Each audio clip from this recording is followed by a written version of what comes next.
صوم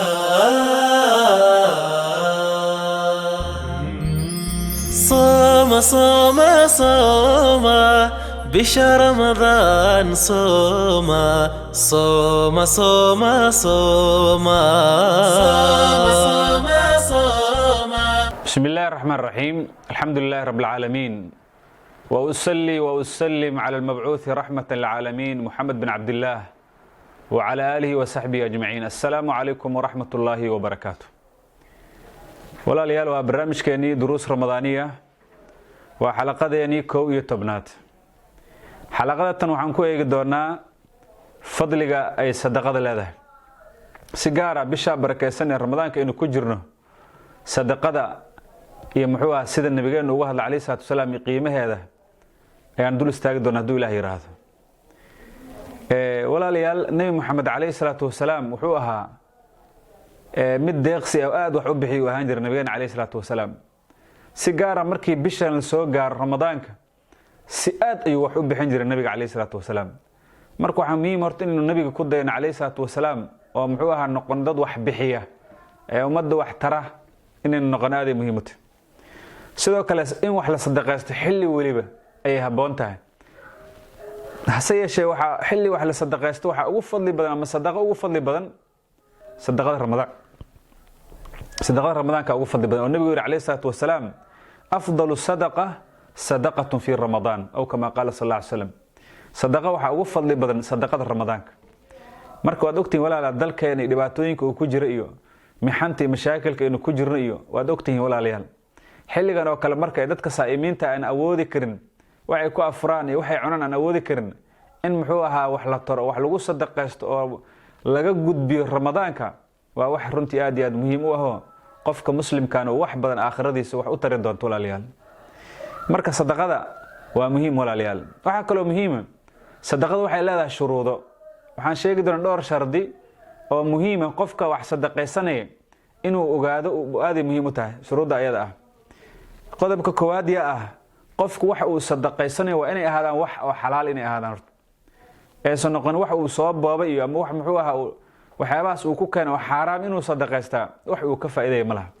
marka in allaha tayyibun laa yaqbalu illa tayyiban. ilaahay subxaanahu wa tacaala uu wanaagsan yahay waxa uu qofka uu ka aqbaleen waa wax wanaagsan kaliya.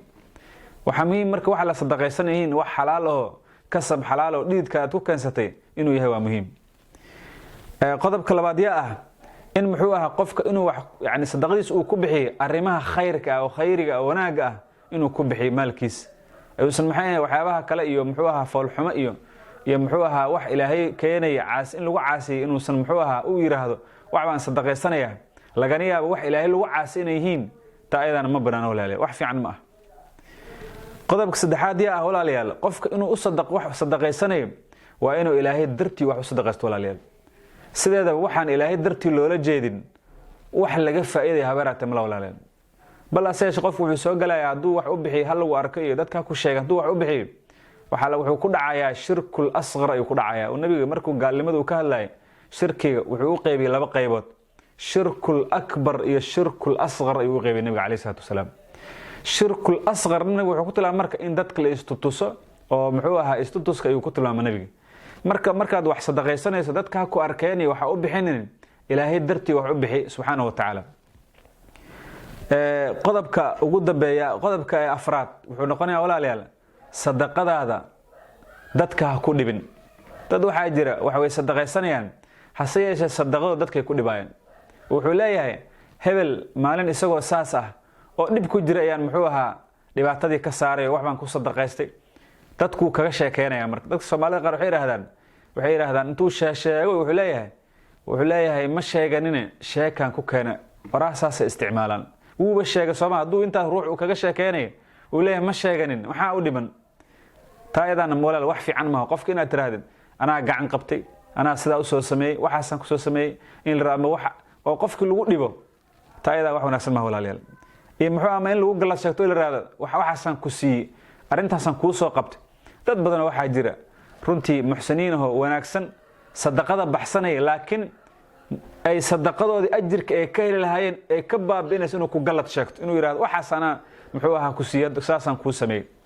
إلهي سبحانه وتعالى وحلاه يا أيها الذين آمنوا لا تبدلوا صدقاتكم بالمن والأذى marka walaalayaal in dadka lagu gal sheegto oo la raawo xasan ku siiyo muxuu ahaa ama in lagu dhibo muxuu ahaa waxay ka burburinaysaa sadaqadaadii iyo waxaas ay ka burburinaysaa ajirkii aad ka heli lahayd thawaabkii laga heli lahaa kama helaysid saadarta waa inay noqotaa midaan dadka lagu dhibin qodobka sanadii ah walaalayaal qofka waa inuu sadaqaystaa waxa uu jecel yahay inuu sadaqaysto wax isaga naftiisa uu jecel yahay inuu sadaqaysto dadka qaar laga yaabo inuu yiraahdo wax uu yaani uu nacbaastay ama muxuu ahaa uu rabo inuu muxuu ahaa iska marka meel uu geey uu waayo yiraahdo waxa haddaan wax sadaqaysanayo inuu yiraahdo wax wanaagsan ma waxyaabaha tayyibka ee wanaagsan ee adiga naftaada la jeceshahay hal sadaqaysto laakiin hadii muxuu ahaa tiraahdo waa laga yaabo qofka Ilaahay subhanahu wa ta'ala waa wax fiican ajir Ilaahay uu ka ajir siinayo wax sadaqaysato laakiin wax wanaagsan oo wanaagsan sadaqayso hadii muxuu ahaa cuntada tan ugu fiican adiga aad cunto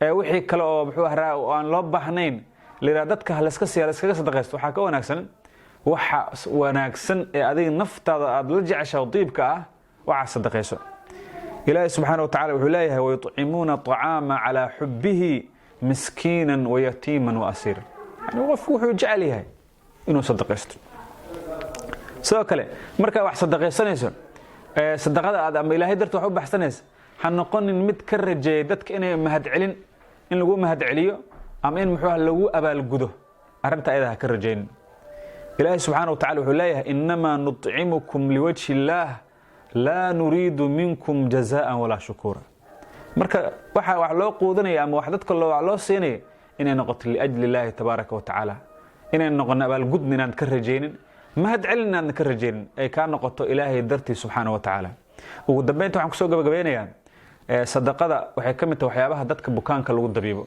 dadka xanuunsan oo inaga xanuunsanna inay sadaqada ku daweyn nabigeena wuxuu leeyahay salaatu wasalaam daawu mardaakum bisadaqa bukaanadiina ku daweeyay sadaqada marka walaalaha sadaqada saa u qiimaha badan waa inaynu muxuu ku dadaalnaa si gaar ah bisha barakeysan ramadaanka qof walba waxa karaankiisa awoodiisa inuu bixiyo wajazaakumullahu khayr wassalamu alaykum wa rahmatullahi wa barakatuh